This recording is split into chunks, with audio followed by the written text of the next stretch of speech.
Hello everyone, welcome to version 1.1 of my Uncharted 1 Brutal Difficulty walkthrough. This will cover chapters 8 through 12, and these are some pretty boring chapters, and remember how I mentioned before that Uncharted 1 doesn't really understand how to do the pacing of combat encounters properly, and how there's way too many combat encounters in this game. Well, these chapters are going to represent combat encounters that are pretty dragged out, and there are going to be combat encounters taking place in areas that aren't befitting for the kind of combat scenario the game is putting you in.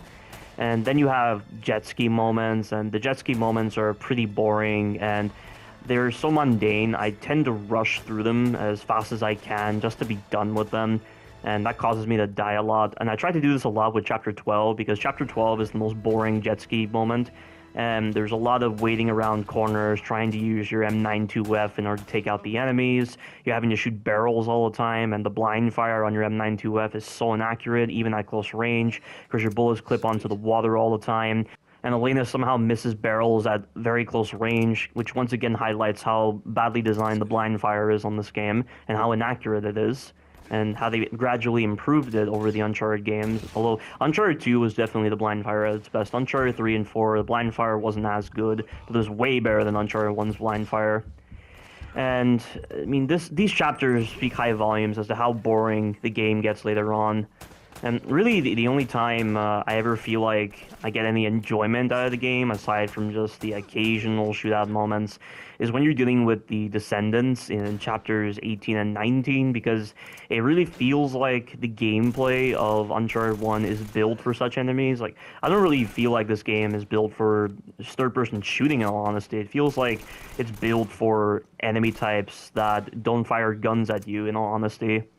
And, like, this whole model with brutal difficulty, where you're having to scrounge for resources, and you're having to game the system, where you're just swapping between different weapons to get the maximum amount of ammo, and picking up ammunition for the same weapon gives you less ammo.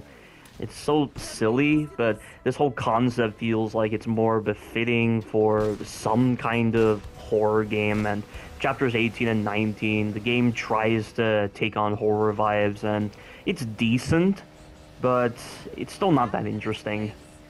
Yeah, it's just, it really goes to show how boring Uncharted 1 is as a whole. Seraphim17 loves this game because of the fact that there's so many combat encounters, but he doesn't have a grasp as to when these combat encounters are dragged out, and I think because of the fact that he just gets that kind of pleasure from the experience, he's willing to excuse a lot of the faults in the combat in this game. And this is why I don't like this Uncharted game. And I think the second worst Uncharted game would be Uncharted: The Lost Legacy. Not because of the fact that you're not playing as Nate, not for reasons like that. It's because a lot of the gameplay scenarios are improperly thought out. Although technically, maybe Golden Abyss would be the second worst, if you want to count that, because technically Golden Abyss isn't really a main title, it's just a spin-off title. Whereas I would consider Uncharted: The Lost Legacy to feel more like a main title. But, you know, Uncharted: The Golden Abyss, the gameplay did have some problems, and the combat encounters were pretty boring, and like, the story wasn't very interesting. So I guess Golden Abyss would be my second worst Uncharted game. And at least Golden Abyss didn't put in brutal difficulty, that's what I'll say. But I guess they didn't even have the time, because the PS Vita was such a letdown on Sony's end that they discontinued it entirely. And so Naughty Dog didn't even have the chance to do anything stupid with Uncharted: The Golden Abyss. And I would say the third worst Uncharted game would be Uncharted: The Lost Legacy, because the boss fights against those vehicles are crap. Some of the gameplay scenarios aren't properly thought out with the combat and the stealth encounters. And that represents the vast majority of issues I have with Uncharted: The Lost Legacy, which you'll hear in my updated walkthrough. And then we have Uncharted 2, Uncharted 3, and Uncharted 4, so I'm not really sure where I would rank these games. Like, I know Uncharted 4 is my favorite, because, like, it's a lot of fun. Like, going through Uncharted 4 Remastered in particular is a lot of fun, and I like the gameplay of it, and I like the story of Henry Avery and how it ties into Nate, and I love the character of Sam and the other characters. It's a fun game. I mean, there are some gameplay changes that aren't as good compared to Uncharted 2 and 3, but I don't think they're enough to cause Uncharted 1 to fall down from rank number 1. And maybe Uncharted 2 would be my second favorite Uncharted game, because Uncharted 3, it does have problems with its gameplay. But then again, like, there's a lot of stuff going on in Uncharted 3 that I find to be more interesting than a lot of the scenarios in Uncharted 2. And you're going to different areas all the time in Uncharted 3. So I don't know where I would rank Uncharted 2 and 3. Maybe it should honestly take, like, the same spot. Maybe they should both be, like, rank 2 or like, rank 3. I mean, that's probably what I would say about that. And that's pretty much all I have to say about my ranking of this series, although this may change when I go to Uncharted 2 and 3 Remastered. But we'll see.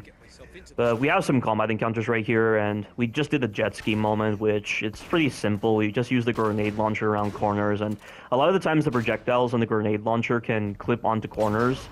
So you gotta be very careful when you're using the third-person cover trick with the grenade launcher, because you have to recognize which corners the grenades will be colliding with. And then we have these combat encounters, which this one's pretty simple. You just gotta time your shots correctly when using the explosive barrels from previously to deal with the enemies. And that one AK-47 guy rushes around the corner. You have the other guy, and then the grenade launcher guy, and then these guys are no problem. The shotgun is pretty handy for these sequences, and so will your PM pistol. And we have this guy right here who's just going in and out of cover. They love to do this whenever you're off camera or like you're not in their line of sight. And these guys are dead. I'm going to skip forward. There's this guy who drops down, and I actually died on this part because the parkour once again failed me. For whatever reason, when I was getting Nate to jump off the vine and grab this window over here, he didn't grab the ledge, and he fell. And I have it saved as a blooper. Yet again, the parkour on this game is the worst parkour system in the Uncharted series by far because it's the first game. But again, there's no real excuse for this kind of shitty parkour system when Prince of Persia released before this game. I don't know why it's so hard for developers to replicate good parkour systems or any good combat system in general. And returning to the parkour tangent, one thing that I feel Prince of Persia does a lot better than the Uncharted series in general is the back eject system. And Assassin's Creed actually has a better back eject system than Uncharted. And back ejects, if you don't know, it's just the simple act of you hang off a ledge and then you jump backwards. And the way you do it in Uncharted is you move the analog stick in relation to the camera, like towards the ledge you want to jump to, and Nate will just jump there when you press X. Well, there are times where the game can be very confused as to the input you're registering because of the placement of the camera and because of the other actions around the climbing area that you're at. And so there are so many moments where the back eject doesn't register properly. Whereas in Prince of Persia and also in Assassin's Creed, you tapped a button to actually do your back eject system. So in Prince of Persia, you simply tapped X. And like the reason why it worked that way is because to go sideways, you held R2 and you did a wall run. And the wall running was your primary means of horizontal traversal, and that's why it was easier to map the back eject system to X.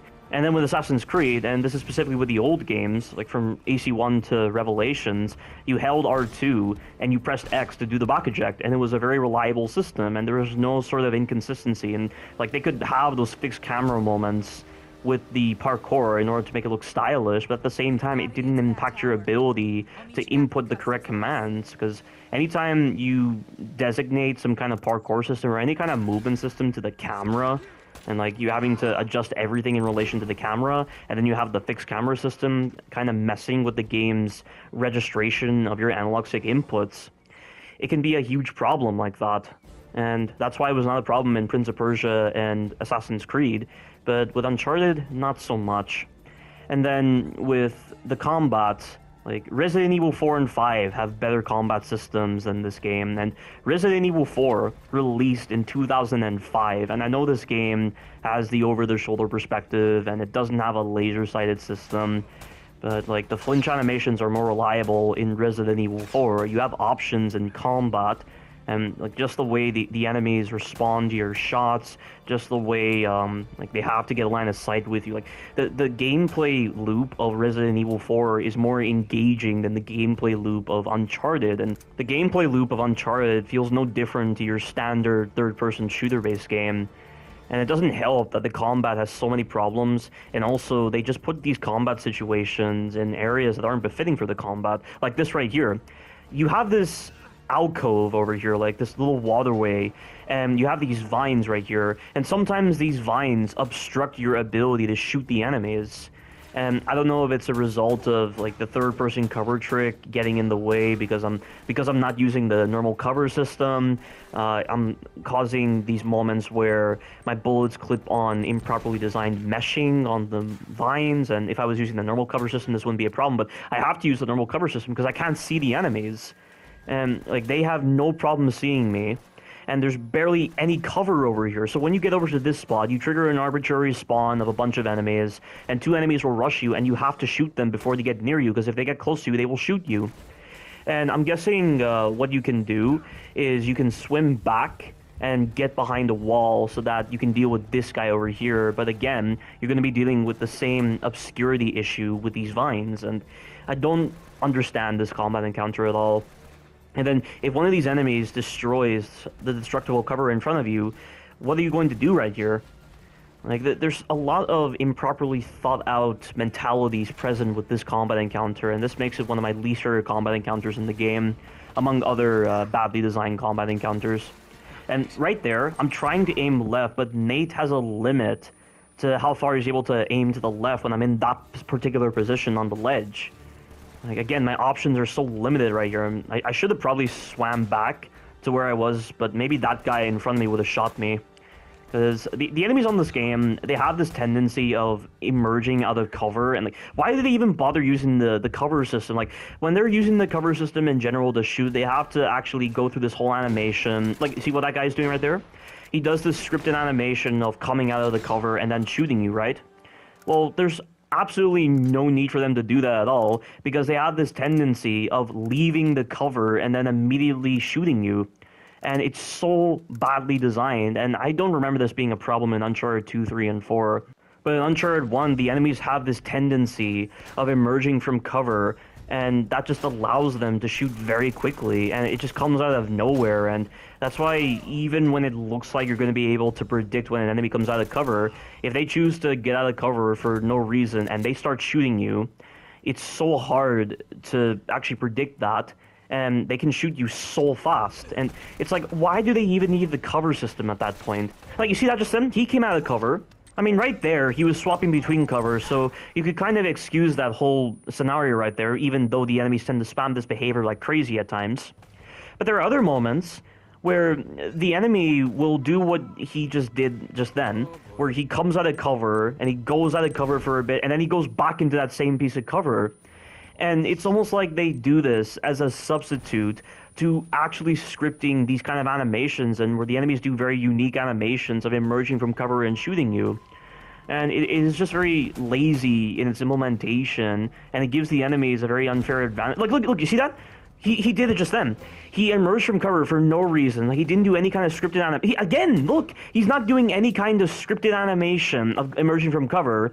He's emerging from cover like I would, like right there, like I just go back into a neutral state, and he just goes back into cover for no reason, because it's almost like this game has a self-awareness to it, where it understands that the enemies can cheese you like crazy, just out of nowhere, if they decide to do that behavior, and it's so bullshit. I really do not like that. And it's like, why do you bother putting in all these scripted animations or enemies coming out of cover if they're just gonna do that? It makes no sense, and it can allow them to get back into cover very quickly, and your time shooting them is going to be so little. And you know, there's a lot of stuff like that that really slows the gameplay to a halt. And then you have moments like this where the enemies, they unnaturally like sway from side to side in order to avoid your bullets, and it doesn't look right at all. And then they spam evade like crazy, like what I've already demonstrated when you aim at them or where you shoot them, like in Resident Evil 5, where you aim at an enemy with your laser sight, specifically with the tribal machinery or the Capepio, and they just spam evade like crazy. Like, there's so many gamey, arcadey, and downright silly designs that the enemies do on this game in place of well-designed animations or mentalities. And it's just one of the things that drags down this game, and that's why this game is my least favorite Uncharted game. And it sucks because, you know, they had a vision for what they wanted, but this is not how I imagine Uncharted. And Uncharted 2, it gave Uncharted a bit more of an identity, but here, not so much. But we have a couple more of these combat encounters. This one has a lot of enemies, and again, why are there so many enemies in these combat encounters? And I totally understand what Servant17 meant when he said he played the demo for Uncharted 1 originally, and he didn't like it whatsoever.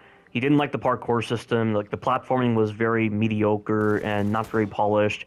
And then the combat encounters weren't properly thought through, and they're very lacking in terms of intelligence and creativity. And it's just a bunch of dudes with bandanas rushing you all the time, and there's so many of them, and it just drags out the combat encounters like crazy. And I can totally understand that, and I really feel the same way. But it amazes me that he actually found Uncharted 1 to be his favorite game because of the amount of combat here. It's like a complete 180 in mentalities, and I don't understand that at all. It's very confusing with him. But we still have more of these enemies. There was another arbitrary spawn after I eliminated that one enemy, and the enemies came out of the doorway. So I'm just going to wait around here and get rid of the shotgunners, and I'm just going to peek around this corner using the AK-47, and I'm going to take out this guy. Yeah, at this point, this combat encounter is really overstaying its welcome.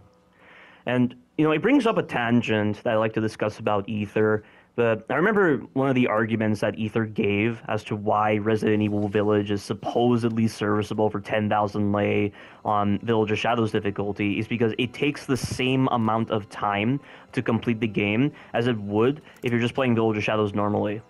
Which I don't see how that's a good argument at all. Like, just because you can complete the game in the same amount of time, it doesn't change the dullness of the encounters on 10,000 lei. And theoretically, if you were to do Uncharted 1 on crushing difficulty, it would probably take the same amount of time as what you'd be doing on brutal difficulty, assuming you're using like the same strategies.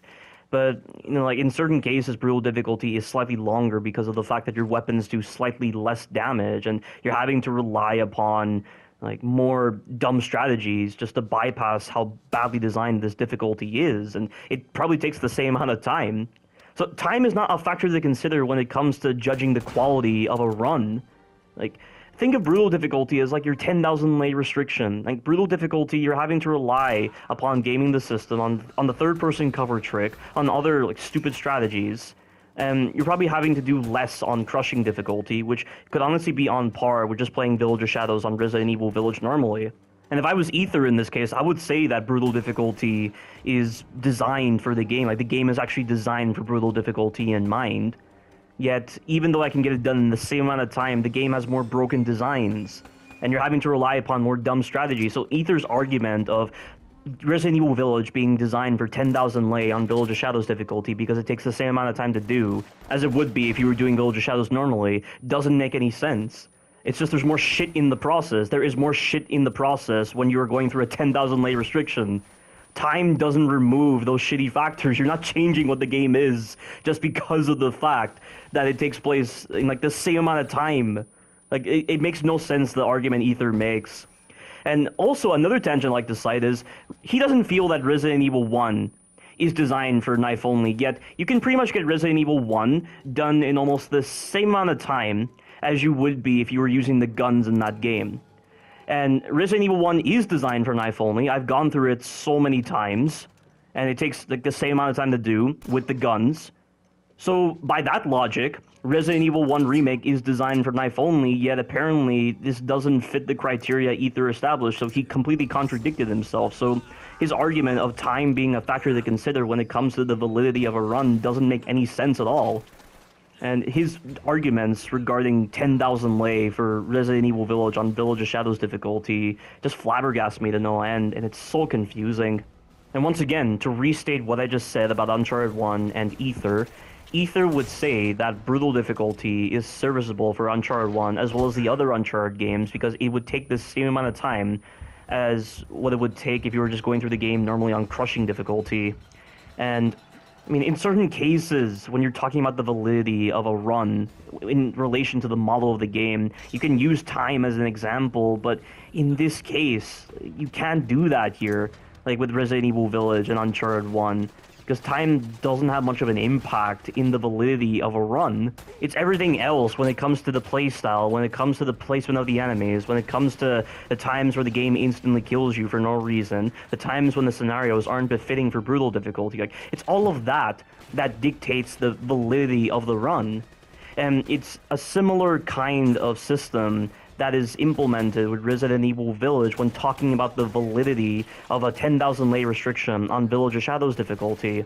or with the knives out restriction. Like, Ether says that the knives out restriction is more of a meme run, yet why would he not say the same with 10,000 lei?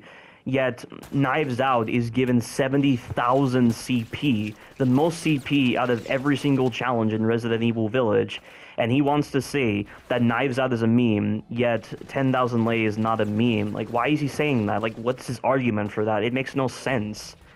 I don't really understand Ether's mentality very well, and at times he can feel like Tynard with his levels of absurdity in his claims.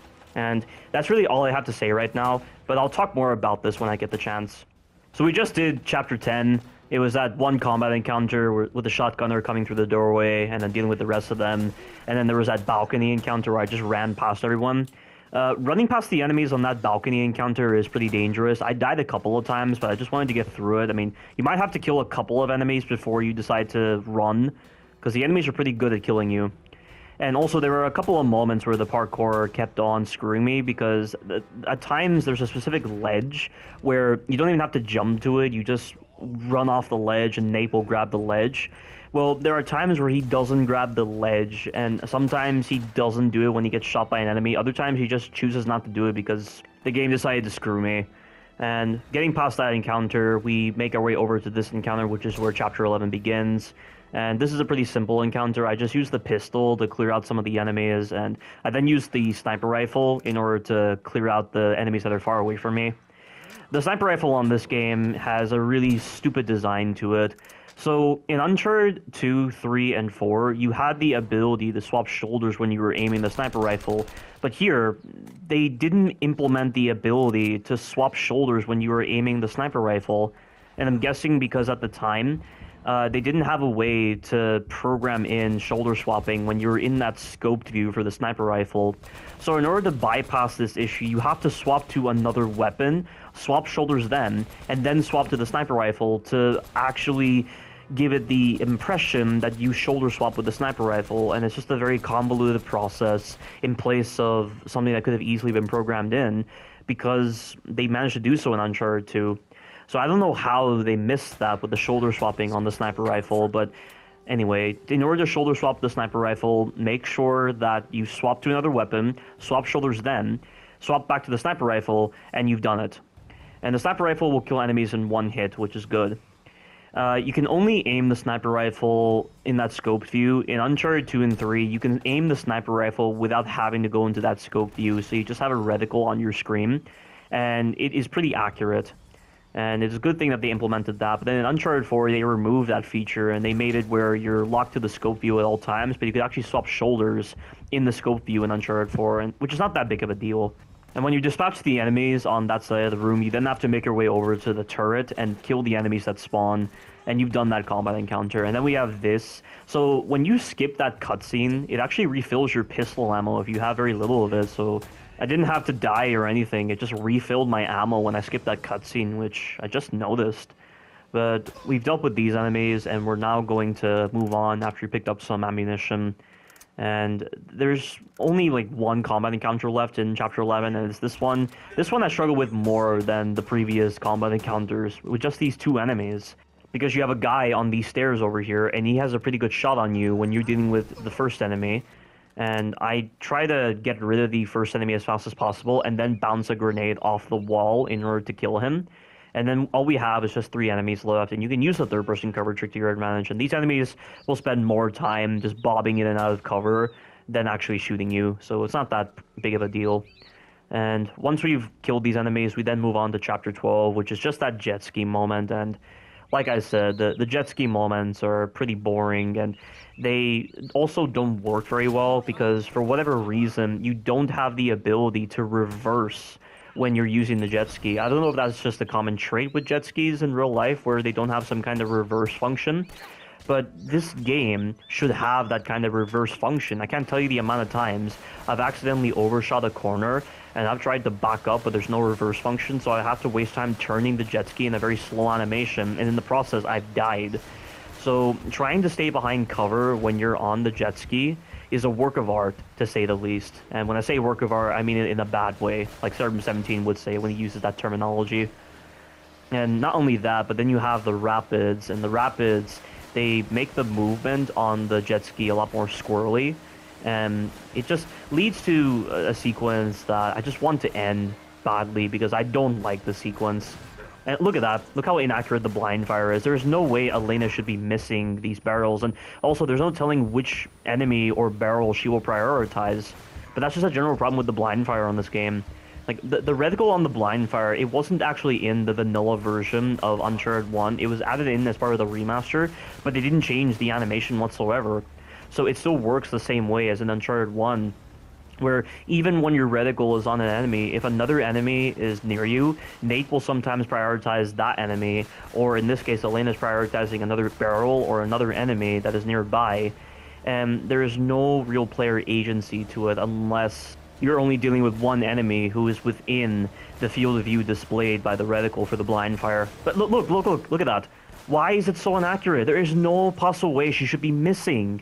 It's like she's prioritizing a very specific spot on the barrel, but that spot just happens to be behind the water, so she ends up hitting the water, and it cancels out my shot. It's so dumb. Like, I know I use blind fire a lot in this chapter, but I just do it just to speed up the encounter. But at times, you need to rely upon aiming, because blind fire is just not very reliable a lot of the times in the sequence, and also throughout most of this game. And it's especially problematic in one combat encounter in Chapter 13, where I have to rush a spawn, and the blind fire is so useless because it's so inaccurate at close range. And I have to resort to aiming, and aiming is not as reliable because it triggers the spammy evade on the enemies, and it messes with my aiming, and I end up getting killed so many times. But it's like the best strategy I have for one combat encounter in Chapter 13, which is one of the worst chapters on this game, because it introduces an enemy type that kills you instantly, yet it's not even using a special weapon, it's using a normal pistol, it's using the M92F, so it fires this weapon with the same frequency as any other pistol user, and this enemy can shoot you around corners easily, it can hit you within cover, and it's so bullshit. I don't know how this got past Q&A, but this is the kind of balancing that was not in Uncharted 2 and 3. There were never any moments where enemies carrying normal weapons would just kill you instantly. Why is it so different? I don't understand. It makes no sense. But right here, just hide around this corner and get rid of these enemies over here. Don't even try to rush. I managed to rush it one time and achieve success, but I don't recommend doing it. And I think there's one enemy left. Yeah, he's right there. And this concludes Chapter 12, but we have some bloopers. So this right here is where Nate completely misses the window somehow. Like, why didn't he grab the ledge? What's up with that? And then here, he doesn't grab the ledge right here. And I don't know if that was the result of an enemy shooting him as he was about to grab the ledge, or it was just poor detection. But your guess is as good as mine on that. But this is the end of these chapters. Stay tuned for the future chapters. Thank you all for watching, and you take care now.